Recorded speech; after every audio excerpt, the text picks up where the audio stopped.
Now that Pooh 2 is finally dropped in theaters, let's talk a little spoilers! And that little clip of Bambi the Reckoning we got. If you have not seen the film yet, I highly recommend you check out my spoiler-free review, which I did a couple of days ago. Go check that out, go see the movie while it's in theaters for literally the next 2 days, and then it's gone. But don't get this one spoiled if you haven't seen it yet. Alright, now let's get into it.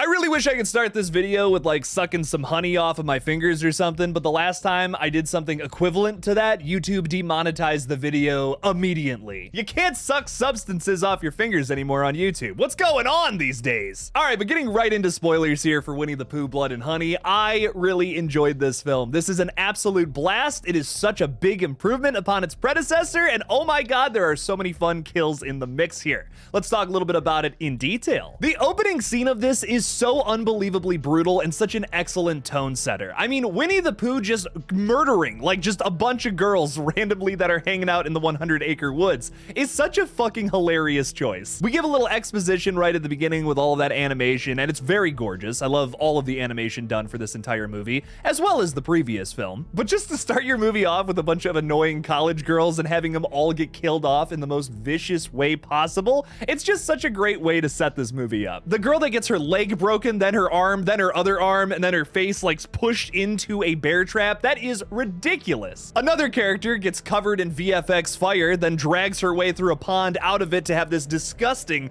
nasty looking practical effect all over her. I love Owl's line here too, where he's like, "Who's the abomination now?" It makes me really happy that almost all of the killers besides Piglet, who tragically dies early in this one, all have a very hilarious and memorable line. If it's Tigger saying, "Watch where you're going, bitch," or Pooh right before he gets an axe to the skull going, "Oh bother." But going back to Piglet for just a second here, I think it was a really bold choice to kill this character off so fast. It kind of goes to show that any of the characters here are expendable, even the killers. It's a shockingly surprising moment in this film that does happen pretty early on. I kind of wish we had seen Pooh and some of the other friends mourn this loss a little more. I was kind of hoping for a little bit of emotion from Pooh Bear and all of his friends, but they're mostly just killing machines, and let's be honest, that's why we're here. I do hope that Piglet comes back for a future entry though. I would love to see this character shine in Pooh 3 or Poohniverse Monsters Assemble. I'll never stop saying the title to that movie. It's so funny. Scott Chambers, Scott Jeffrey, whatever the heck this kid's name is, I really enjoy him as Christopher Robin. Not only is his performance really well done, but the writing certainly helps too, being a little more congruent this time. He's a very wholesome character. You want to get behind this guy. When he comes home seeing his parents dead in the kitchen, he's like genuinely upset. It's not too over the top. It's really well done. It's a good scene. I can't believe I'm saying this about the Winnie the Pooh horror movie, but it made me feel something. There are some genuinely great character moments throughout this entire flick from multiple people too. Like Scott Chambers is excellent in the lead role here,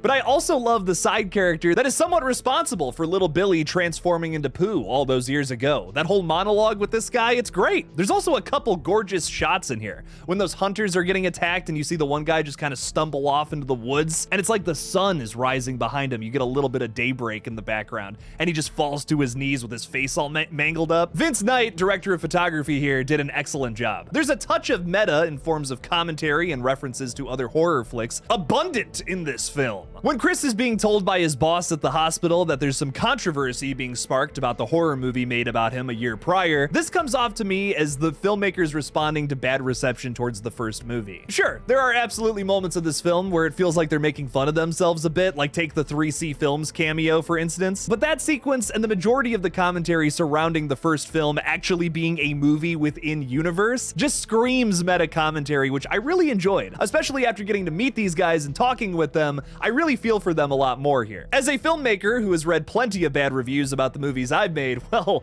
I know how it feels. And let's be honest, the main attraction here are the kills, which do not disappoint, my friend. Sure, there is a little bit of VFX blood, but I can look past that considering how gorgeous the practicals are. If it's that dude's mangled face, the girl getting all of her limbs broken at the very beginning, the girl's burnt face also at the beginning, just great stuff across the board here. My absolute favorite kill of the entire movie, though, is when Tigger is going after the rave partygoers, or as the credits said, raver, raver, raver, raver, raver. You could have just had one raver there, dog, and then just listed all the names. Don't worry about it, it's fine. That's a little joke for people who watch the credits. Tigger's going after this girl, and he like grabs a chain that's like around her neck, holds her down by like the great floor she's standing on, and starts like poking holes in her. That is so creative and disgusting. I I loved that. This also cements Tigger as my favorite killer in the entire flick. He definitely bounced, and he certainly pounced. My only real criticism of the entire film is the very ending. I just think they wrap it up a little too quick. You get this emotional moment between Billy, who is Pooh Bear, and Scott Chambers as Christopher Robin, where they kind of go back and forth and like have a confrontation. Christopher basically says, Billy, I know it's you. Like we can settle this. We can make this right, man. And Pooh Bear's not about all that shit. He just wants to kill. Dude is seeing red this whole movie. But his girlfriend comes in, pushes Pooh, almost gets chainsawed, and then like out of absolutely nowhere, Christopher Robin hits this guy in the head with an axe. And like that's basically it. Cue happy song and credits. For the seeming final boss fight here, that was a little weak in my opinion. Another very strong element to this film though is just the origin of these creatures and where they came from. This is something that I feel doesn't need to be explained, but I'm kind of glad that they did. In most slasher films, take The Strangers as maybe the best example, I feel like an explanation for where these characters came from and why they're doing what they're doing kind of takes away a certain mystique.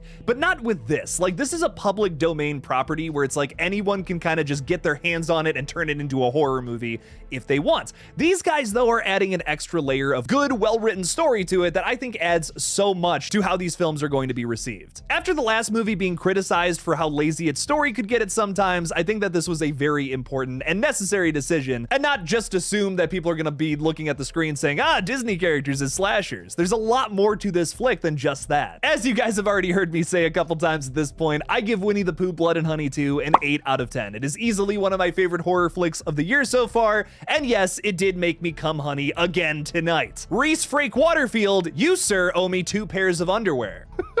To wrap this video up, we also got a clip of Bambi the Reckoning at the very beginning of this event tonight. It really didn't show us too much. It was a bunch of hunters looking for Bambi, and then he shows up for a second. The little zombie shit himself that is said to be inspired by Cujo and, as described by director Dan Allen, a killing machine, not a deer, a killing machine, guys. And as Owl would say, nothing will stand in its path. I plan on doing an entire video about Bambi the Reckoning sometime in the week, hopefully tomorrow, fingers crossed if I have time. But another thing I want to point out about Bambi the Reckoning, something that was set up in Winnie the Pooh Blood and Honey 2, is that when Christopher Robin is on his computer, he's looking for things about abductions from 2003. You might have noticed that there's a link to a zombie deer virus that's been going around. Just like how they explained Pooh and Friends in this movie, I think that this might be a precursor as to explaining why Bambi is so fucking evil and wants to kill everything in his path, especially those damn hunters and potentially that mom and kid we were talking about in the plot description in a previous video. I'll be covering all of this and more in a new video coming out real soon here. Hopefully tomorrow, but no promises. What did you guys think of Winnie the Pooh Blood and Honey 2? Has this franchise done a total 180, or do you still have no interest in the Poohniverse?